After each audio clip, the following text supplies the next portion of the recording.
Buenas noches, ¿no? Todavía, creo que muchas todavía estamos en el lugar de trabajo, si bien aquí en Sucre estamos en día de feriado, 25 de mayo, primer grito libertario a nivel de América Latina, pero lamentablemente cuando se trata del área de la salud no hay feriado, siempre digo no hay sábado, no hay domingo, ¿no? Y bueno, hay que continuar nomás, esa es nuestra función. Vamos a continuar, por favor, con nuestro tema. Les voy a pedir que vayan apagando sus micrófonos y luego al final ya les vamos a ceder la palabra para las preguntas respectivas. Perfecto. Me voy a ir a las diapositivas. Por favor, cualquier duda que hubiese, vayan apuntándolo y luego las vamos a ir despejando.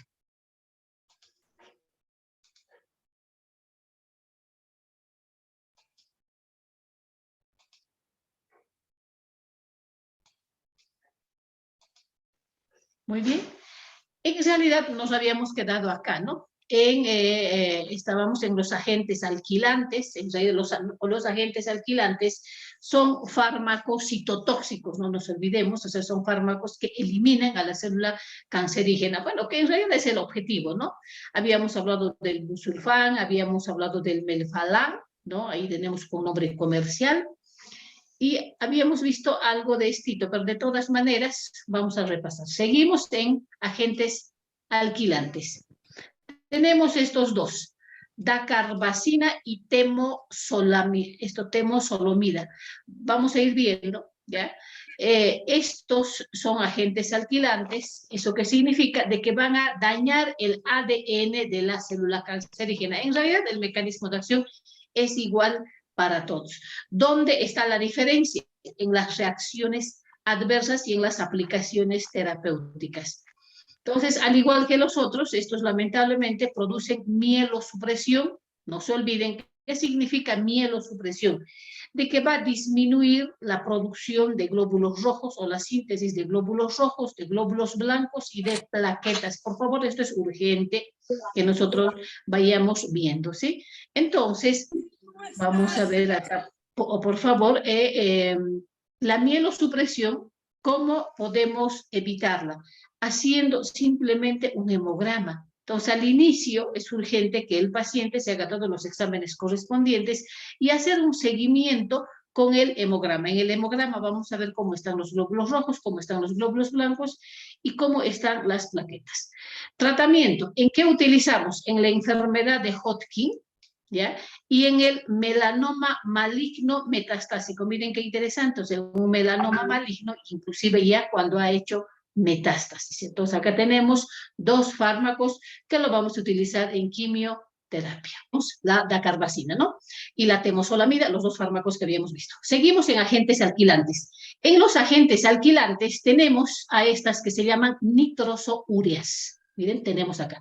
Segundo grupo de fármacos que son las nitrosoureas. Las anteriores que habíamos mencionado, colegas, en realidad no atraviesan la barrera hematoencefálica. Entonces, ¿eso qué significa? Que no podíamos utilizar, por ejemplo, en un cáncer de cerebro. No lo utilizamos en un cáncer de cerebro. ¿Por qué? Porque no atraviesan la barrera hematoencefálica. En estas sí atraviesan lo que nosotros llamamos la barrera hematoencefálica.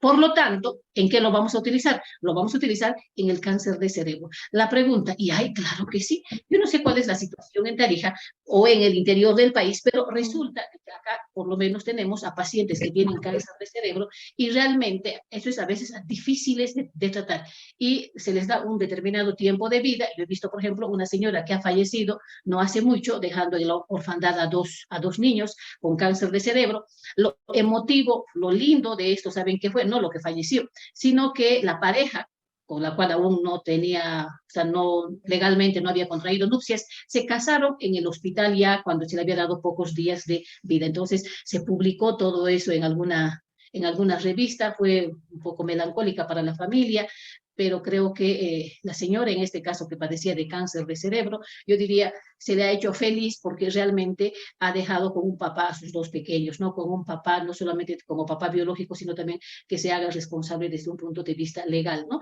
Entonces, ese tipo de situaciones, el hecho de que tienen cáncer y no se puede hacer nada porque se detectó muy tarde, es muy caótico. Entonces ahí tenemos el cáncer de cerebro, uno de los fármacos, repito, que estamos utilizando, son los grupos de los nitrosoureas. Ahí tenemos, estos fármacos atraviesan la barrera hematoencefálica siendo útiles en este tipo de cáncer. Ahora, algo interesante, estos fármacos, por si acaso, no solamente se utilizan en la interfase, o sea, no solamente se utiliza cuando la célula maligna está en plena fase de síntesis de ADN, ¿no? ¿Se acuerdan? Ayer veíamos las fases del ciclo de una célula y teníamos la interfase y la fase de la mitosis. Los anteriores, por ejemplo, sobre todo actuaban en la interfase. En cambio, estas actúan inclusive en la mitosis. ¿Sí? Entonces, es independiente de la fase del ciclo. Esa es, por ejemplo, una gran ventaja. Entonces, las nitrosoureas podemos utilizar en toda la división de las células, tanto en la interfase como en la mitosis, ¿no? Entonces, ahora, pero hay algo interesante acá. Lamentablemente, en este caso con las nitrosoureas, cuando se inicia un tratamiento, ¿me entienden? Y de repente no hay efectividad por alguna razón que cree, hay resistencia. Entonces, ¿eso qué significa? De que ya el efecto ya no va a ser el mismo. ¿Y esto por qué? Por la actividad del glutatión S-transferasa.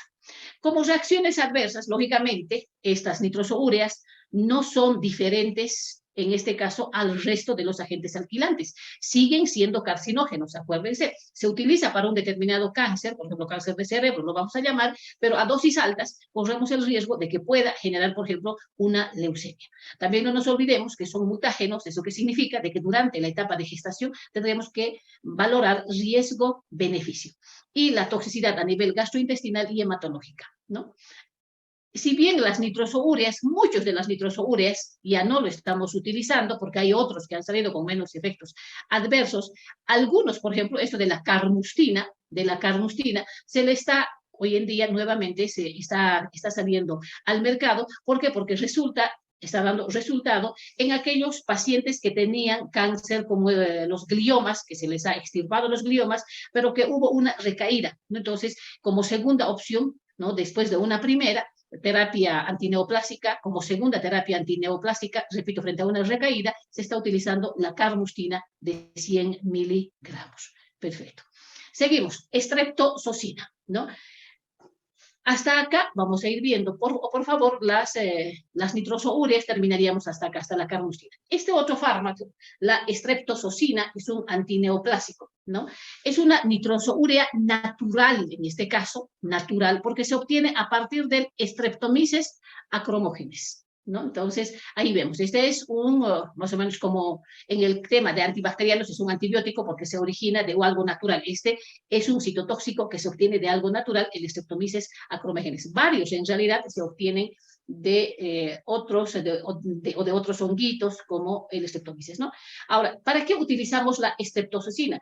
Utilizamos para los tumores funcionales, ¿no? Y acá vamos a ir viendo algo específico. Tenemos un tema de investigación, por ejemplo, en lo que es el páncreas.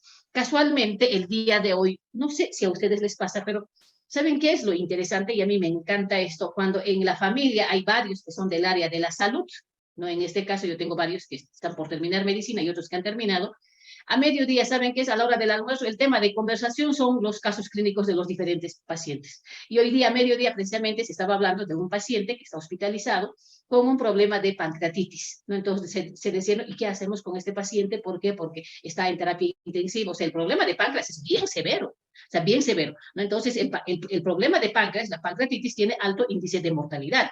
Entonces, ¿qué pasa con el cáncer de páncreas? Igualito, no escapa. El cáncer de páncreas es altamente mortal, ¿no? Entonces, un poco hasta difícil de sacar de su cuadro. Uno de los fármacos que utilizamos en uno de los peores cánceres, yo diría el peor cáncer es el de cerebro, y luego el de páncreas es este fármaco que se llama streptozocina. Afecta a las células en todas las etapas. O sea, aquí también no interesa si están en la interfase o están en la mitosis. Acá utilizamos, estén en la interfase o están en la mitosis, es otra gran ventaja. Lamentablemente, la streptozocina es dañina a nivel hematológico. No nos olvidemos que produce también, en este caso, mielosupresión. Y hay un análogo de la streptozocina, uno nuevo, que salió, que se llama la clorozotocina. Sin embargo, todavía está todavía no hay ensayos clínicos que están en revistas científicas categoría donde se demuestre la efectividad y la seguridad de este segundo fármaco llamada clorozotocina, que es un análogo de la streptozocina, ¿no? Muy bien, ahí tenemos la streptozocina. Entramos a otro grupo, ahora sí. Tenemos a los alquitriacenos. ¿Se han dado cuenta? En el tema de terapia oncológica realmente es pues amplio. Tenemos una gama, pero para elegir los alquitriacenos. Y en estos alquitriacenos, aquí en este, o tenemos en estos alquitriacenos, tenemos a la dacarbazina, ¿no? Lo vamos a abreviar DITIC, dacarbazina, ¿no? Ahora, vamos a ir viendo. Este es un agente metilante después de su activación metabólica en el hígado. ¿Eso qué significa? Va a dar lugar a un metabolito activo. Actúa sobre las células, no importa en qué fase de división están, si están en la interfase o están en la mitosis, actúa en ambas. Eso es una gran ventaja, ¿no? ¿Por dónde se administra? Por vía endovenosa. Pero acá hay algo interesante que no solamente pasa con la dacarbazina. La mayoría de los fármacos no produce tromboflebitis en el momento en el que se está administrando, causa mucho dolor además de eso, ¿no? Pero de todas formas, ¿no? Con todos los recaudos necesarios, se puede utilizar la dacarbazina. Algo interesante, acuérdense del sinergismo de potenciación, que hoy en día está en boga, utilizar varios antineoplásicos con diferentes mecanismos de acción para mejorar la efectividad y mejorar la seguridad en este caso. La dacarbazina ha dado muy buen resultado cuando se administra con la adriamicina, ¿no? Que también lo vamos a ver a este fármaco enseguida, ¿no? Entonces, dacarbazina más adriamicina, hay buen sinergismo de potenciación. Así combinado, ¿en qué lo podemos utilizar? En linfomas y sarcomas de partes blandas. ¿Eso qué significa? Sarcomas de tejidos, sarcomas de partes blandas y de linfomas. Sin embargo, también tiene sus ramos. Las náuseas y los vómitos, eso yo creo que se presenta con todos los antineoplásicos, ¿no? Y estos tienen mayor capacidad de provocar náuseas y vómitos, ¿no? En el 90% de los pacientes que se ha administrado dacarbazina. Y algo importante, las reacciones de fotosensibilidad. ¿Eso qué significa? De que lo vuelve sensible a la acción de la luz solar. Ahí tenemos a la dacarbazina. Si se han dado cuenta, las imágenes de los fármacos se los he ido poniendo de diferente línea porque realmente son muchas las líneas que traen, en este caso, fármacos antineoplásicos. Entramos al tema, seguimos con antineoplásicos, pero entramos a un grupo que se llama antibióticos, ¿no? O sea, son antineoplásicos que se obtienen a partir de microorganismos vivos como los hongos, ¿no? Por eso se llama antibióticos. ¿Se acuerdan, por ejemplo, cuando digo antimicrobiano? Un antimicrobiano, que se actúa sobre bacterias, sobre hongos, sobre parásito, puede ser de origen natural, semisintético, sintético. El antibiótico es algo que se maneja para bacterias, pero de origen natural. Entonces, en este caso, estos antineoplásicos se los llama antibióticos porque se los saca, se los extrae de microorganismos como son los honguitos. Perfecto. ¿Qué es lo que hacen? Lógicamente van a bloquear la replicación, la división de las células cancerígenas, sean eucariotas o sean procariotas. Muy bien. Primer fármaco, uno de los más utilizados, lo que les había mencionado hace rato, la adriamicina, llamada también doxorubicina, esto que no puede faltar, ¿no? Entonces, doxorubicina, vamos a hacer mucho hincapié en este fármaco, ¿ya? Doxorubicina, llamada también adriamicina.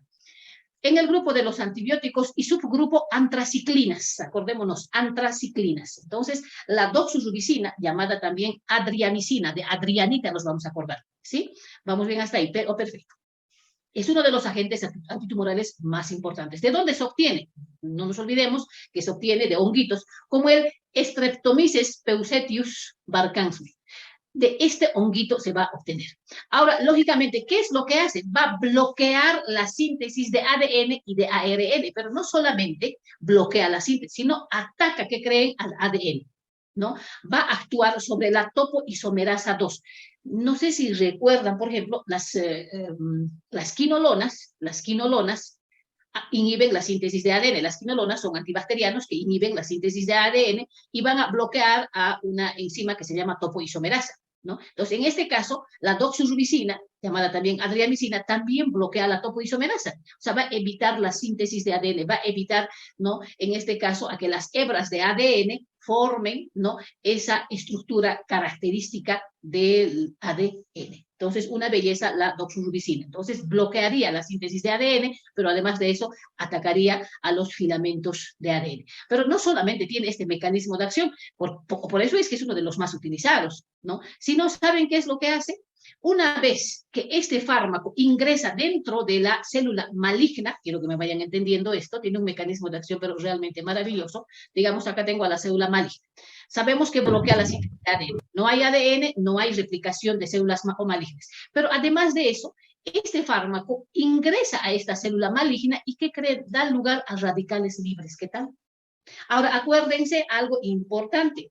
Nosotros, vemos nuestras fotitos de hace años atrás y comparamos con la de ahora, decimos, ay, por Dios, ya tengo el pelo blanco, ya tengo mis arrugas, ya prácticamente, ¿no?, que estoy perdiendo colágeno, o sea, eso es caótico, ¿no? Y hay muchas personas que se cuidan muy bien, como esta mañana en pleno desfile una amiga me decía, en muchas instituciones está en boga de que el aguinaldo exclusivamente se lo guardan para las cirugías plásticas, dice, ¿no? Entonces, qué belleza, digo, hoy en día se están empezando a cuidar. Pero aún eso, ¿no? Envejecemos. ¿Por qué envejecemos? Por los radicales libres. Definitivamente, los radicales libres son los que nos atacan. Y la célula maligna pasa lo mismo. A la célula maligna, ¿quién la ataca? Los radicales libres. ¿Pero quién está originando los radicales libres? La doxorubicina. Cuando ingresa dentro de la célula maligna, hace que se liberen radicales libres. Y los radicales libres producen un envejecimiento, en este caso, de la célula. La pregunta, ¿y estos radicales libres producidos también atacan al resto de nuestras células? En realidad sí podrían atacar, aunque digan que no, sí podrían atacar. De ahí es que cuando tenemos a un paciente que está tomando, o que se está haciendo administrar doxorubicina, definitivamente tiene que tomar antioxidantes, ¿no? Enseguida vamos a ver con detalle este aspecto, ¿ya? Ahora, estos fármacos son mutágenos, no nos olvidemos, por favor, peligroso en pacientes que están en etapa de gestación, y también son carcinógenos. Ahí tenemos la doxorubicina. Seguimos. ¿Qué habíamos mencionado? Que estos radicales libres, ¿no?, atacan a la célula maligna. Pero ¿cómo mi organismo, cómo mi célula se protege de estos radicales libres? Gracias a dos defensas enzimáticas, como el SHOT, que se llama superóxido dismutasa, y la catalasa. Qué belleza, ¿no? Superóxido dismutasa y catalasa. Estas dos enzimas lo que hacen es atacar al radical libre. ¿Me entiendes? O sea, aquí tenemos el radical libre. El radical libre, ¿qué hace? Ataca a la célula maligna. Mi célula normal, ¿cómo se protege? Gracias a estos dos, a la catalasa y al SHOT. Pero además de eso, me tengo que hacer ayudar con antioxidantes exógenos, les había mencionado, como el alfa-tocoferol o los quelantes de hierro. ¿Vamos bien hasta ahí? Muy bien, entonces para no ser atacada por radicales libres, uno, ¿qué tengo en mi organismo? Dos defensas enzimáticas. ¿Quién es? El SHOT y la catalasa. ¿Y cómo puede coadyuvar? Utilizando antioxidantes. ¿Como cuáles? Como el alfa-tocoferol. ¿Y cuáles? Los quelantes de hierro. Perfecto, seguimos. Sin embargo, miren esto, sin embargo, lamentablemente pueden atacar a un órgano blanco que es el corazón. Entonces son, lamentablemente, cardiotóxicos. Vamos a ir viendo que las RAMs lo vamos a clasificar en dos. La administración es por vía endovenosa, se metaboliza en el hígado y no atraviesa la barrera hematoencefálica. O sea, la doxorubicina no se utiliza en cáncer de cerebro. Ahora, algo importante, vamos a ir viendo. ¿En qué lo voy a utilizar? Se puede utilizar normalmente combinado hoy en día en cáncer de mama, en carcinoma de ovario, en cáncer de células pequeñas, en cáncer de pulmón y otros. O sea, realmente, ¿qué digo? Es de amplio espectro, excepto en cáncer de cerebro. La pregunta, ¿y las RAMs? Ya habíamos dicho que son cardiotóxicos, perfecto. Sobre todo en pacientes que son cardiópatas, ¿no? Sin embargo, la RAM, se han dado cuenta, es similar para todos, mielosupresión. Acuérdense, ¿qué significa mielosupresión? Me baja los glóbulos rojos, ¿qué más? Me baja los glóbulos blancos, ¿qué más? Me baja las plaquetas. ¿Sí? En este caso, sobre todo, ¿cuál baja? Los glóbulos blancos. Entonces, produce mielosupresión con predominio de blancos, o sea, produce leucopenia. ¿De qué va a depender? De la dosis que estamos utilizando y del tiempo de administración. Pero más que esto, lo característico, lo típico como RAM de la doxorubicina es el problema a nivel cardiovascular. ¿Por qué? Porque resulta de que altera las ondas T y el intervalo ST, ¿no? Miren, voy a mostrarles una imagen. En un paciente, por ejemplo, cuando se hace un electrocardiograma, ¿no? Tenemos las ondas las ondas T, etc. Y este intervalo, ¿no? Y este intervalo ST, segmento ST. ¿Eso qué significa? Antes de administrar doxorubicina al paciente, ¿dónde se le envía? Al cardiólogo. Y durante la administración del fármaco, ¿quién lo tiene que valorar? El cardiólogo, ¿sí? Entonces, vamos bien hasta ahí. Entonces, si el cardiólogo toma todos los recaudos, es más, si el paciente tiene, por ejemplo, prolongación de la onda ST o una alteración de la onda T, ¿me entienden? Entonces, lamentablemente, no vale la pena utilizar este fármaco porque sería más el riesgo que el beneficio. Perfecto. Entonces, estos cambios van acompañados de una disminución de la fracción de eyección, o sea que lamentablemente el corazón no tiene esa capacidad de bombear sangre al resto del organismo. Entonces, ojo, ¿en qué tipo de pacientes? Voy a tener con mucho cuidado en pacientes con fiebre reumática, en pacientes con Chagas, en pacientes con cualquier patología a nivel cardiovascular. Muy bien, esa sería una de las principales RAM de la doxorubicina. De ahí es que la reacción adversa, lo vamos a decir, de tipo crónico y de tipo agudo, ¿no? Entonces, en el agudo son estas alteraciones a nivel cardíaco y la crónica, ¿con qué está relacionada? Con la insuficiencia cardíaca congestiva. O sea, también está relacionado con el corazón. Y esta insuficiencia cardíaca congestiva no mejora con digitálicos. Entonces, ¿por qué? Porque resulta de que el corazón es atacado por los radicales libres. Ahora, acuérdense, para disminuir esta RAM tan grande que hago, voy a administrar antioxidantes. Perfecto. Seguimos. Ahí vamos con las RAMs de tipo crónico, ya habíamos mencionado el problema a nivel cardiovascular. Ahora, ¿con qué se nos complica? Uno, si mi paciente es de la tercera edad, es mayor. Si mi pacientito ya recibió radioterapia u otro fármaco antineoplásico, entonces lógicamente se corre doble riesgo de problema a nivel cardiovascular. Perfecto, muy bien. En síntesis, doxorubicina o adriamicina, ¿no? Amplio espectro, mecanismo de acción excelente, las RAM similares a las anteriores. El problema, ¿dónde está? El problema a nivel cardiovascular. ¿En qué tipo de pacientes debemos manejarlo con pinzas, valorando riesgo-beneficio? En pacientes con problemas a nivel cardiovascular. ¿Listo? Así cortito. ¿Ya? Vamos a ir viendo la dosis. La dosis máxima, 550 miligramos, inclusive en pacientes cardiópatas a menor dosis ya se observa cardiotoxicidad, ¿no? El 10% de los pacientes que se administra este medicamento producen cardiopatía. Tenemos dos fármacos análogos, ¿no?, de la doxorubicina, ¿me entienden? Que son la epirubicina. Acá tenemos un tema de investigación, por favor, esto nos vamos a anotar. Miren, epirubicina. Entonces, un trabajito de investigación que yo les voy a dar es este, epirubicina, ¿sí? Y el otro, la daunorubicina, acuérdense. Entonces, este va a ser uno de los trabajitos de investigación que lo van a presentar, ¿sí? Entonces, ¿cuál es el trabajito? Tengo la doxorubicina, llamada también adriamicina. Perfecto. Espectro amplio, utilizo en varios tipos de cáncer. La principal RAM, mielosupresión con leucopenia, pero más que eso, ¿cuál? La cardiotoxicidad. ¿Qué hace? Altera el intervalo ST y aumenta, y altera la onda T. Sin embargo, salieron dos análogos, como la epirubicina y la daunorubicina, que teóricamente tiene menos toxicidad a nivel cardíaco. ¡Qué belleza! ¿No? ¿Y en qué estamos utilizando? En tumores hematológicos. Ahora, ¿qué necesito ver? Miren, colegas, ¿qué necesito ver? Entonces, acá, escúchenme bien, yo necesito ver si realmente la epirubicina y la daunorubicina es tan efectivo como la doxorubicina y es más seguro. Entonces, ¿qué estoy valorando? ¿O qué voy a valorar? Voy a valorar, acá se los voy a poner, efectividad y seguridad. Entonces, ¿qué voy a investigar? Ensayos clínicos. Acá, por favor, vamos a hacer un pequeño hincapié, vamos a hacer una pequeña mesetita, nos vamos a parar un ratito acá. ¿Eso qué significa? Miren, para empezar, yo necesito sacar artículos de revistas científicas categoría A. Acuérdense, Journal, JAMA, Elsevier, Cochrane, ¿me entiende? Revistas de sociedades, por ejemplo, qué sé yo, sociedad de oncólogos, sociedad de reumatólogos, sociedad, o sea, eso es categoría A. Entonces, yo voy a sacar información de ahí, no voy a sacar información, ¿me entienden? Qué sé yo, de Wikipedia, de Clínica Mayo, no, necesito sacar una información, pero súper qué sé yo, científica. Lo que decimos, ¿no ve? Información basada en evidencias, ¿no? Ahora, ya escojo mi revista. ¿Qué más? Lo segundo que tengo que ver es el ensayo clínico. No se olviden que el ensayo clínico tiene diferentes fases. Tiene la fase preclínica y tiene la fase clínica.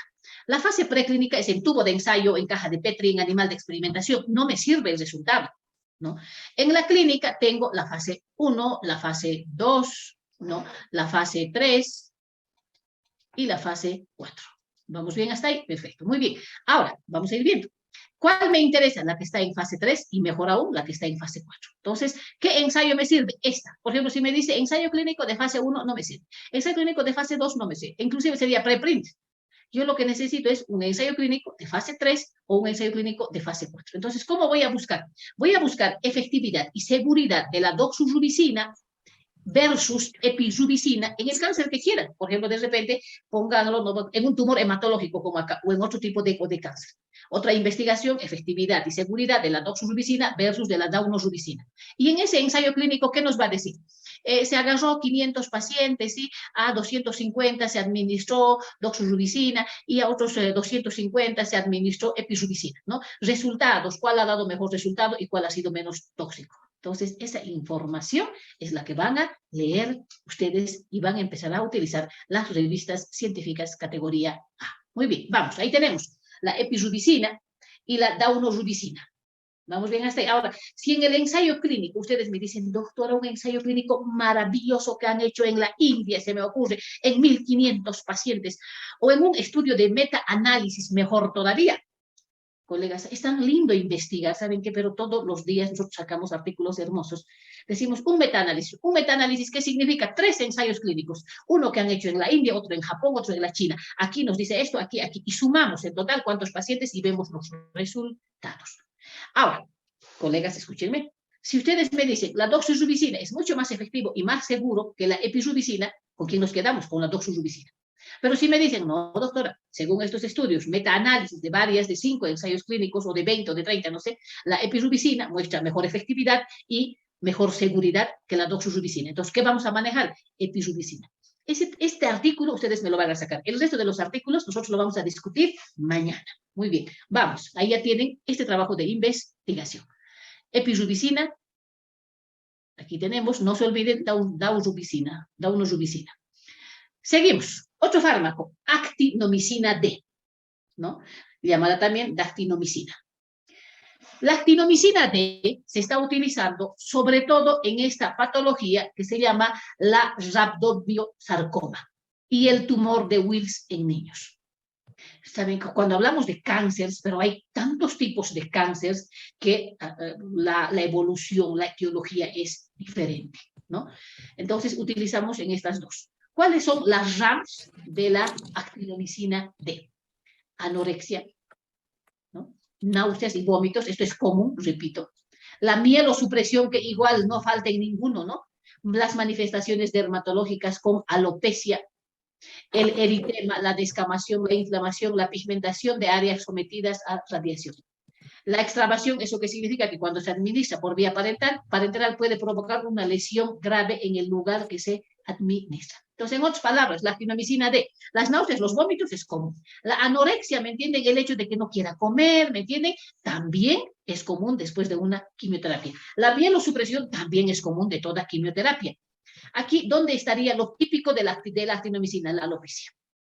Después del COVID han visto cómo se les ha caído el cabello terriblemente. Entonces, la pregunta, si yo sé que la actinomicina D es el que me causa mayor alopecia, colegas, ¿qué terapia le voy a hacer? Lógicamente, y acá viene pues la farmacia magistral, no sé cuántas farmacias magistrales tendremos en el interior, yo creo, hoy en día están en boga, la locioncita anticaída, que el shampoo anticaída y las vitaminas. Hoy en día se está utilizando bastante la biotina con queratina y otros nutrientes más para la caída de cabello. Entonces, ¿yo qué hago? En ese paciente que le estamos dando actinomicina D, le doy este set de tratamiento para caída de cabello y de esa forma voy a disminuir, ¿me entienden?, la alopecia.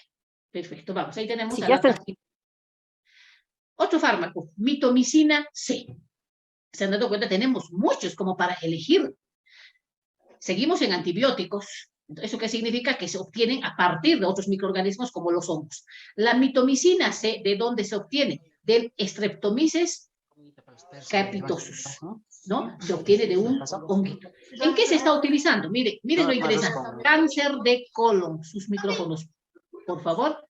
Cáncer de estómago y en el cáncer de pulmón.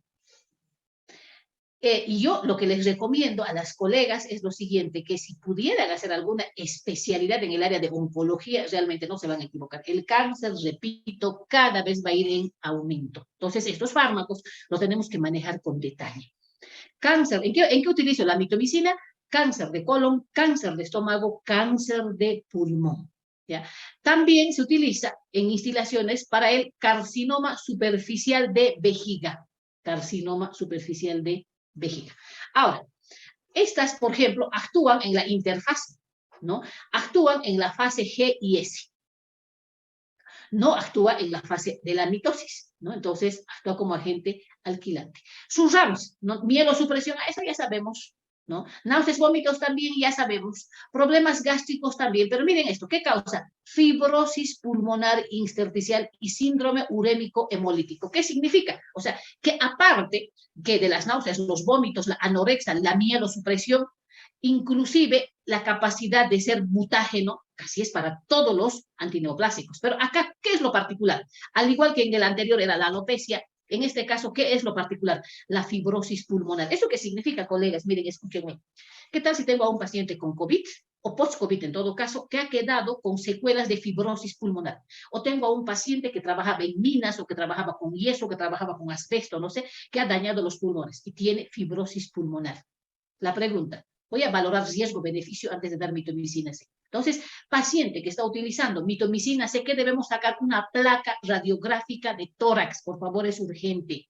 Descartar un daño a nivel pulmonar, porque si no va a ser más el riesgo que el beneficio. ¿Y qué más causa? El síndrome urémico hemolítico. ¿Eso qué significa? Saben que tenemos pacientes, por ejemplo, nosotros que tienen cálculos renales, de que todo el tiempo se van formando cálculos y van sangrando a nivel urinario. Entonces, síndrome urémico hemolítico, ¿qué significa? De que va a provocar un sangrado a este nivel. Entonces, también tendríamos que manejarlo con mucho cuidado en este tipo de pacientes, la mitomicina.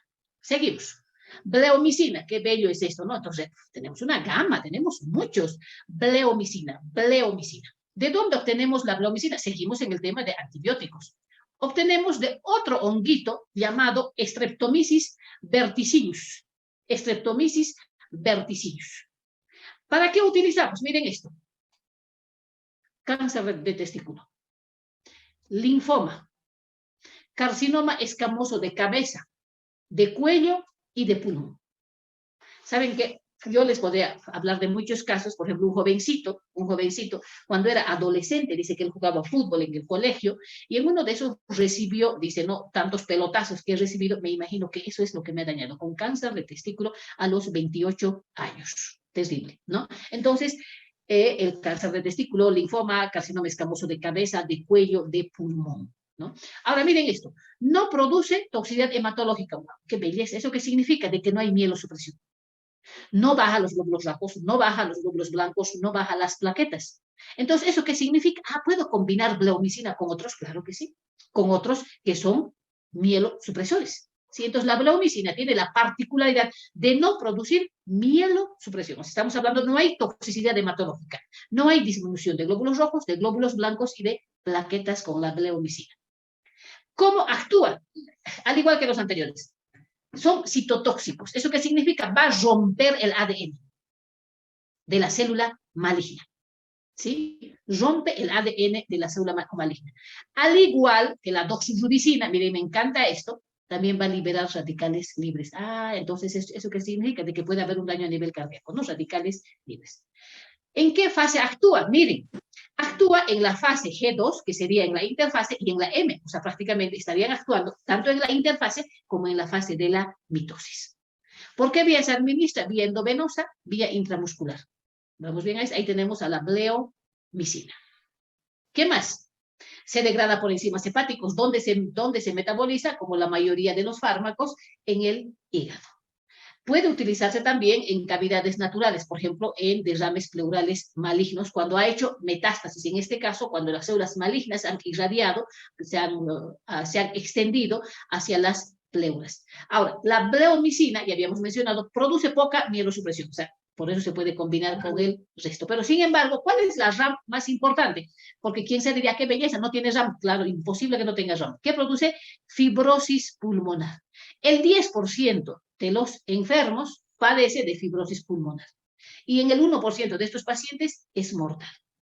Entonces, vamos bien. Entonces, en pacientes post-COVID con fibrosis pulmonar, en pacientes con fibrosis, con antecedentes de TB, en pacientes con alteración a nivel de los pulmones, hay que valorar riesgo-beneficio. Entonces, va a causar una neumonitis, ¿no? Que va progresando y se hace irreversible. El daño pulmonar es irreversible, ¿no? Puede dar lugar también a reacción de hipersensibilidad, al igual que el resto. ¿Pero de qué va a depender todo esto? Va a depender la toxicidad, de la edad del paciente, de la dosis, si ha recibido otros fármacos, de la patología de base que se va teniendo, ¿no? ¿Vamos bien hasta ahí? Muy bien. Lógicamente, en ciertos pacientes, al tener problemas a nivel pulmonar, entonces puede generar hipoxia y hasta anoxia. Seguimos. Otro grupo de antineoplásicos, alcaloides derivados de las plantas. Miren esto, naturales. Hace rato ya los antibióticos, ¿no?, se obtenían a partir de honguitos. En este caso tenemos a los naturales. Miren, alcaloides de la vinca. Acuérdense de eso, alcaloides derivados de las plantas. ¿Cuál tenemos? Los alcaloides de la vinca. Primero los vamos a conocer. Miren esto. Vincristina, me voy a ir con esto para que se acuerden de Cristina, ¿no? Vincristina. Vimblastina, seguimos con vincristina, vimblastina, que son alcaloides de la vinca, ¿no? Tampoco son complicados sus nombres, ¿no? Vincristina, vimblastina, y miren esto, la vinorelbina. Este otro que se llama la vindecina, lamentablemente, hoy en día, la vindecina todavía no está demostrando su seguridad, ¿no? Sí se está utilizando, ya salió de fase 3. Entonces, ¿qué fármacos tengo? Vimblastina, vincristina, vinorelbina, vindecina. ¿Qué son estos alcaloides de la vinca? ¿Vamos bien hasta ahí? Perfecto. Entonces, continuamos. Alcaloides derivados de las plantas, alcaloides de la vinca. Se consideran venenos del uso. ¿Eso qué significa del uso? Estamos hablando del ADN, ¿no? Estos compuestos se unen, dice, a la tubulina e interfieren en la formación del uso mitótico, bloqueando la facultad de esta proteína para polimerizar microtúbulos. Ahora, miren lo interesante, por favor, esto. ¿Se acuerdan hace rato? Teníamos inhibidores de la topoisomerasa 2, ¿sí? O sea, bloqueaban la síntesis de ADN. Estos, si bien van a evitar la mitosis, pero tienen otro mecanismo de acción. Por lo tanto, yo puedo hacer sinergismo de potenciación con una vincristina y los que bloquean a la topoisomerasa 2, claro que sí. Se llama sinergismo de potenciación porque están actuando en diferentes sitios de acción. Perfecto. Entonces, ¿qué es lo que hacen los alcaloides de la vinca? Van a evitar la mitosis. Perfecto. Vamos. ¿Qué más? A ver, en este caso, dice, son neurotóxicos, lamentablemente, no nos olvidemos que son alcaloides, por lo tanto son neurotóxicos. ¿Cómo actúan? Bloqueando la mitosis de las células malignas. Y ahí tenemos 4, ¿no? La vincristina, la vimblastina, la vinorelbina y la vindecina. Vamos a ir viendo, no con detalle, pero por lo menos en forma general, cada uno de ellos. La vincristina. ¿Para qué utilizamos la vincristina? La vincristina se utiliza en leucemias, tumores sólidos en niños y se usa a menudo en el tratamiento de linfomas en adultos. Entonces, la vincristina se está utilizando en leucemias, en tumores sólidos en niños y en linfomas de adultos. En cambio, la vimblastina se utiliza en el linfoma testicular y en la terapia de segunda línea de varios tumores sólidos, ¿sí? La vinorelbina que tenemos, seguimos en alcaloides de la vinca, la vinorelbina tiene gran actividad en el cáncer de pulmón, en el cáncer de células pequeñas y en el cáncer de mama. En cambio, la vindecina, ¿no?, asociado a otros antineoplásicos, no solamente con cisplatina, sino a otros, se utiliza para el cáncer de pulmón y para melanoma. no más. Perfecto, vamos. Seguimos, ahí tenemos a la binorelbina. ¿Cuáles son las RAMs de los alcaloides derivados de la vinca? Uno, tiene un efecto de mielosupresión. Bueno, eso ya sabemos, ¿no? Son tóxicos a nivel hematológico, pero limitada de la vincristina. O sea, con el que menos RAMs tenemos a este nivel, ¿con quién es? Con la vincristina. Entonces, de ahí es que hace que se pueda utilizar con otro tipo de fármacos que tengan diferente mecanismo de acción. ¿Cuál es el efecto adverso más importante? La neurotoxicidad.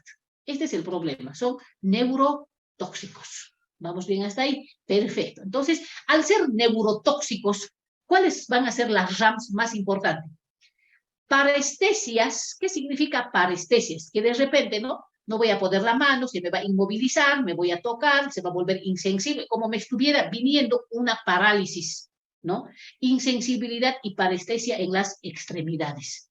Entonces, ojo, pérdida de reflejos tendinosos profundos, debilidad de los músculos y dolores neuríticos. Entonces, no nos olvidemos que los alcaloides de la vinca que son neurotóxicos. Perfecto. Dosis altas de vincristina produce estreñimiento y obstrucción intestinal. Pero realmente, ¿no? Lo más importante, más que la obstrucción intestinal, lo más importante es la neurotoxicidad de los alcaloides de la vinca. Y acá vemos, ¿ya? Y acá vemos ciertos, vamos a ver, ¿no? Acá, cuáles son las RAMs más importantes. Por ejemplo, la neurotoxicidad. Acá está. La neurotoxicidad corresponde acá. Con la vincristina alta, vinplastina baja, vindecina baja, binorelbina muy baja. Entonces, la pregunta, ¿quién de los alcaloides de la vinca es el menos neurotóxico? La binorelbina. ¿Quién de los alcaloides de la vinca es el más neurotóxico? La vincristina. Muy bien, ahí tenemos un cuadro, un resumen, ¿no? Leucopenia, sabemos que produce mielosupresión con leucopenia. ¿Quién es el que más leucopenia produce? La vincristina. Y el que menos, la vinplastina. El resto es moderado. No, perdón, aquí es con alopecia. Estoy yendo mal acá, porque la neurotoxicidad es acá, la alopecia es acá, ¿no? Ahora me vengo acá, a la leucopenia. ¿Con quién tengo más leucopenia? Con la binorelbina, ¿no? ¿Y baja con quién? Con la vincristina. La mucositis. La mucositis, ¿no? ¿Con quién es muy baja? Con la vincristina. Y moderada con la vinplastina y con la binorelbina. ¿Vamos bien hasta ahí? Perfecto, muy bien. Vamos a continuar, por favor. Seguimos. Epidofilotoxinas. Tenemos otro grupo de fármacos. Ya tenemos unas cuantas diapositivas. Realmente son tantos antineoplásicos y eso que solamente les estamos dando los que se están manejando. Porque los otros es una lista, pero inmensa de antineoplásicos que no los manejamos todos. Epidolotoxinas. ¿Quiénes tenemos en este grupo? Miren, vamos a ir viendo acá. Tenemos el etopósido, que es uno de los más utilizados, y el tenipósido, ¿no? BP16, BM26. ¿De dónde se originan las epidofilotoxinas? De acá, del Podophyllum peltatum, ¿no? De ahí se obtiene del Podophyllum, que es Podophyllum peltatum. ¿Cuáles son los más importantes? El etopósido BP16 y el tenipósido VM26. Ahora miren este. Se ligan ¿dónde? A la tubulina, pero en un sitio diferente al alcaloide de la vinca. O sea, tienen un mecanismo similar a la vincristina, a la vinplastina, ¿no? A los alcaloides de la vinca, pero en un sitio diferente. La pregunta, entonces, ¿puedo asociar, por ejemplo, un tenipósido con una vincristina? Sí. Si bien van a actuar sobre la tubulina, ¿me entienden? En diferente lugar. ¿Vamos bien hasta ahí? Perfecto. ¿Qué más? Aparte de actuar en la tubulina, bloqueando la mitosis, miren, forman un complejo terciario con la topoisomerasa 3 y con el ADN. Por lo tanto, ¿qué están haciendo? Están rompiendo el ADN. Entonces, ¿qué son? Son citotóxicos. Miren, estos fármacos, el tenipósido, etcétera, realmente son maravillosos porque tienen diferentes mecanismos de acción. A mí me interesa el mecanismo de acción. ¿Saben por qué? Porque necesitamos conocer a detalle cómo ataca a la célula, cómo la va a atacar. Algunos solamente bloquean la mitosis, otros bloquean la síntesis de ADN. Pero miren, por ejemplo, ¿qué es lo que está haciendo? Bloquea la mitosis, ¿no? Porque se va a ir a unir a la tubulina. Número 2, se va a combinar con la topoisomerasa 3 y va a evitar la síntesis de ADN, pero además de eso, ¿me entienden? Va a atacar el ADN, ¿no? ¿Y qué va a provocar? La muerte celular. Vamos bien ahí. Entonces, lo triste, ¿dónde está? En que con este mecanismo de acción, de bloquear la síntesis de ADN, actúan en la interfaz, en la fase G y en la fase S. Pero cuando actúan sobre la tubulina, están actuando. ¿Ya? Ahora sí, aquí, ¿qué más? Epidolofitotoxinas, ahí ya lo vamos a ver acá. A ver, vamos a ir viendo. Por favor, que sí nos interesa esta partecita. Listito, lo vamos a ver. ¿Ya? En individuos con insuficiencia renal debe manejarse con mucho cuidado, bajar la dosis, ¿no? Entonces, antes de utilizar epidofilotoxinas, el tenopósido, lo que debemos hacer es valorar la función renal. Una simple determinación de creatininas altas por encima de 4 o 5, por ejemplo, de repente tendríamos que valorar riesgo-beneficio. ¿Vamos bien hasta ahí? Perfecto, muy bien, nada más. ¿Qué más? A ver, vamos a ir viendo. Se puede utilizar, no solamente, o sea, lo ideal es utilizar con otros fármacos con diferentes mecanismos de acción. ¿En qué utilizamos? En el linfoma no Hodgkin, ahí tenemos linfoma no Hodgkin, en la leucemia no linfocítica aguda, en el carcinoma de mama y en el sarcoma de Kaposi, ¿no? El tenipósido se usa en la leucemia linfoblástica aguda infractil refractaria. Las RAMS, la neutropenia, miren, este es lo típico, ¿se acuerdan? Hace rato era mielosupresión con linfopenia, ahora que estamos hablando, mielosupresión con neutropenia, ¿no? Entonces, es urgente que en este caso tomemos el valor de los neutrófilos. Seguimos, alcaloides del tejo. Hemos terminado los alcaloides de la vinca, hemos terminado de las epidofilotoxinas y ahora hablamos de los alcaloides del tejo. Dentro de los alcaloides del tejo, ¿a quién tenemos? Al paquitlaxel. Eso lo conoce. Muy bien. Nos vamos a ir a preguntas, por favor. ¿Ya? Doctoritas, si desean hacer alguna consulta a la doctora, por favor, adelante. Y estaríamos en los alcaloides del tejo. Y ahí tenemos al plaquitaxel. Por favor, no sé si tienen alguna pregunta. Ahora, miren, colegas, yo creo que la principal duda, ¿saben en qué está? A ver, miren, el tema del manejo antineoplásicos es como el manejo de antimicrobianos, ¿no? Por ejemplo, a ver, colegas, quiero que me escuchen. Se me ocurre, para yo manejar el tema de antimicrobianos, no solamente necesito conocer la clasificación, los mecanismos de acción, las reacciones adversas y las interacciones, etcétera, etcétera, sino necesito conocer la patología, ¿me entienden? Entonces necesito conocer la clínica, ¿no? ¿Con qué fin? Porque resultan lo siguiente, por ejemplo, a ver, se me ocurre, infección urinaria, no, yo voy a utilizar antibacterianos en ITUS, tengo que conocer qué es una ITU. Entonces, si ustedes quieren ampliar sus conocimientos en el campo de la oncología, lo primero que tienen que saber es ver los tipos de cáncer, porque no es lo mismo, por ejemplo, decir, no sé, digamos, no sé, un carcinoma de tejido blando, ¿me entienden?, que un sarcoma de Kaposi, ¿no? O no es lo mismo decir un sarcoma de Kaposi, por ejemplo, que un cáncer de mama, digamos, ¿no? Un cáncer de mama de repente que un cáncer de próstata. Entonces, si ustedes quieren realmente ayudar al paciente, no solamente es conocer la parte de farmacología, sino que tenemos que manejar la clínica, tenemos que manejar el laboratorio, la parte de marcadores tumorales, si bien muchas veces no nos sirven para diagnosticar, pero sí nos sirven para el pronóstico y para el seguimiento, ¿no? Entonces, debo manejar lo que son marcadores tumorales y, lógicamente, debo manejar muy bien la terapia antineoplásica. No sé si tienen alguna pregunta, de repente algún caso, por favor. Algún paciente que ha sido sometido a quimioterapia, de repente alguna reacción adversa que se le haya presentado, o de repente que ha fallecido por problema cardíaco, le pusieron este fármaco y luego tuvo un problema cardíaco, o de repente un paciente que le pusieron este fármaco y eliminó sangre, no sé, ¿no? O de repente un paciente al que le han puesto en ampolla y toda su mano se le ha hecho negra, porque sabemos que hay infiltración, sobre todo cuando hay infiltraciones, produce efecto necrotizante en el lugar de la administración. ¿Alguna consulta, doctoritas? Por favor, pueden hacerlo en este momento. Ahora, ¿qué sería lo ideal? ¿Saben qué? Yo creo que todo se podía cambiar. ¿Qué sería lo ideal? Hoy en día, los que directamente están dispensando los fármacos antineoplásicos son las distribuidoras directamente al paciente. Y no vayan a creer que es barato. ¿Saben qué es donde más utilidades se tienen? Por ejemplo, en este momento que vamos a ingresar a los alcaloides del tejo, póngale un paclitaxel. paclitaxel, alcaloide del tejo, para un determinado cáncer.